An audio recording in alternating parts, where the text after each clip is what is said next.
The 2-litre Supra often gets overlooked, but this limited Fuji Speedway Edition might just change your mind. In today's video we'll be breaking down the styling, the driving experience and how it compares to the 3-litre sibling. Back in 2020 Supra was reborn. After a long heritage, these cars partnered with BMW. Now this was apparently controversial. This is the 2021 Toyota Supra, and in today's video we will be checking it out.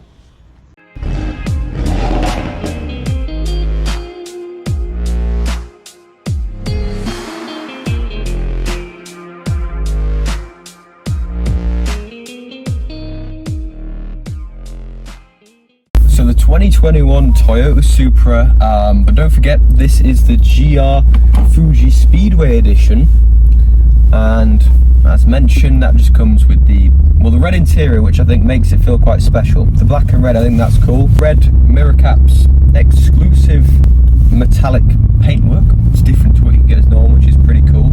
So yeah, I think the Fuji Speedway Edition does just make it feel that little bit more special, doesn't it? Of course it does feel very BMW, because on the Supra comeback they partnered with BMW, which was actually quite controversial apparently. It was a place to be. Does it feel very BMW? Well, the gear shifter feels very BMW. Well, I call it iDrive. I think it's an iDrive. Feels very BMW. And the controls in the middle, your heated seats buttons, your temperature, climate stuff, is all pulled out of a BMW. That does look like a BMW. There's no denying. But the exterior, you wouldn't think it's BMW. You know, there's nothing BMW about the exterior, and you know, it's got a Toyota badge, and it is still a Toyota. So just because it's got some BMW parts, that wouldn't put me off personally. What's wrong with BMWs anyway? They're good, right?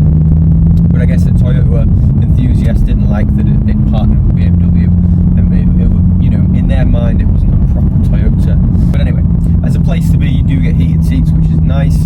The red on the seats, the red on the steering wheel, all part of the Fuji Speedway pack. Again, very, very cool indeed.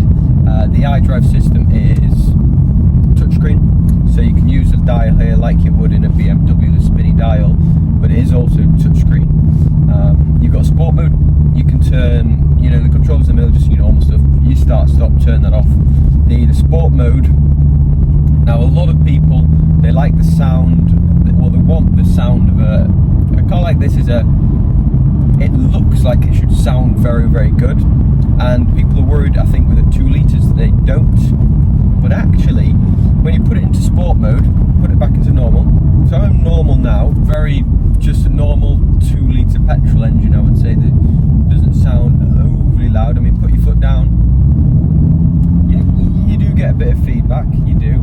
But what I was going to say is the difference sport mode makes is I was really, really genuinely surprised.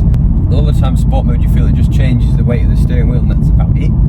But on this, it obviously holds the gears out longer. That's standard on sport modes. But you actually get a few very light sort of pops through the exhaust as well, and it is noticeably louder. So say you headed through a tunnel or something like that, you've got it in sport, you put your foot down, you really genuinely can tell that you're in a sport mode, and you're not sort of sat there thinking, oh, it's a bit lacking, that it doesn't really sound very good.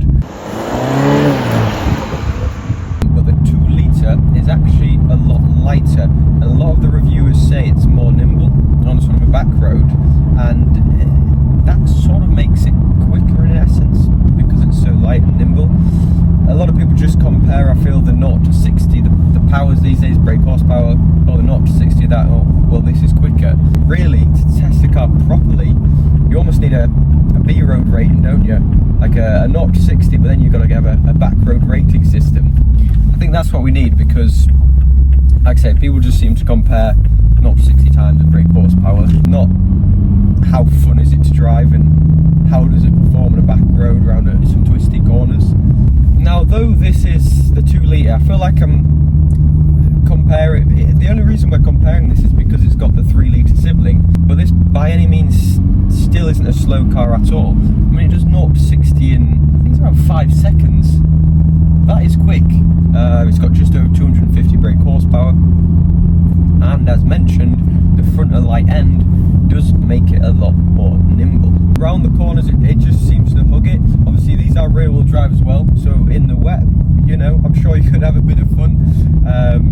But in the dry, a nice cool dry day like today, it just seems to stick to the road. So in search of a nice little B road to test it out on, I'm completely lost. So that's foot flat to the floor, 60. That's a quick car, it's quick.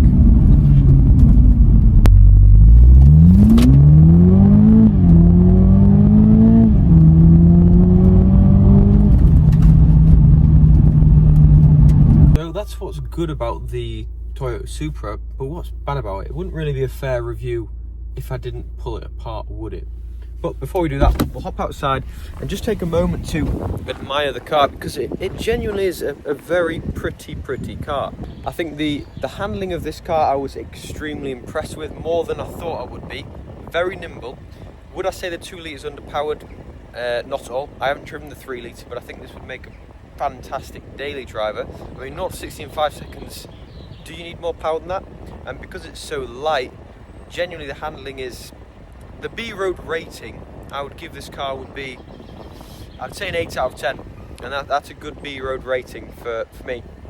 As I say, I feel a lot of people, they now seem to class cars on the brake horsepower, the 0 to 60 in a straight line. But it's not really about that, it's about the B road rating. And this one gets an 8 out of 10. Now the only reason, how could I improve that?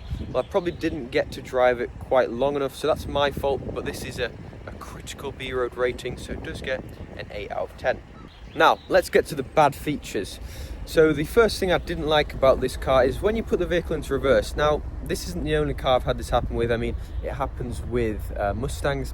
They've got a reverse camera, but they don't have sensors. I mean, is that just a money-saving thing? I don't know, but it's got a reverse park camera, which is brilliant. I guess that's all you need, but it doesn't have sensors, which probably just takes a little bit of getting used to if you've had a car that has a camera and sensors. Now, the only other thing that I don't like about this car, well, the next thing actually, I think there's 3 in total. To open the boot, there's no button on the back of the car here. You don't get a handle to release it. There's nothing like that.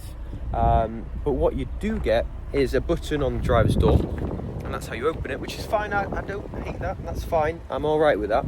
So the button, where is it? Just there. So we push that button, that pops the boot. All well and good.